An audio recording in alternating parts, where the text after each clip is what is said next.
வணக்கம். எது உண்மையான வாழ்க்கை? கொஞ்சம் பார்க்கலாம். நம்மள்ல பல பேர் இறைவனை காண முயற்சி செய்யவில்லை. பஸ்ஸுக்கு கியூல நிக்க முடியுது.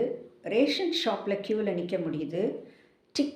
சினிமா டிக்கெட் வாங்குறதுக்கு கியூல நிக்க முடியுது. ஆனால் இறைவனை காண நம்மளால கியூல நிக்க முடியல. ஸ்பெஷல் தர்ஷன் வாங்கி நம்ம உள்ள போய் கடவுளை பார்த்துட்டு வரோம். இதற்கு என்ன பயன் இருக்கு?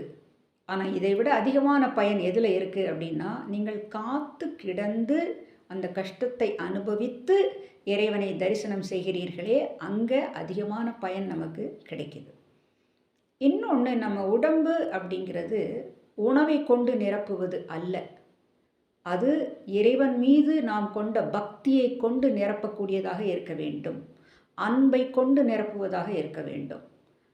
இப்போ சொல்கிறாங்க, உடம்பு பார்த்துக்கோங்க அப்படின்னு சொல்கிறாங்க. அது எதுக்கு அப்படின்னா, அவர் பாடி இஸ் அவர் டெம்பிள். நம்ம உடம்பு ஒரு கோயில்.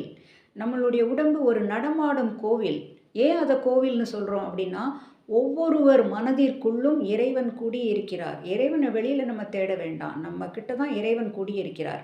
அதனால தான் அவர் பாடி இஸ் அவர் டெம்பிள் அப்படின்னு சொல்கிறோம். ஸோ நாம் இறைவனை காண இந்த வழியில் முயற்சி செய்யலாம். நான் முதல்ல சொன்ன மாதிரி. அண்ட் நம்ம உடம்பை நம்ம கவனிச்சுக்கணும். Because our body is our temple. நம் உடம்பை இறைவன் மீது நாம் கொண்ட பக்தியை கொண்டு நிரப்புவது வருங்காலத்திற்கு மிகவும் நல்லது. நன்றி.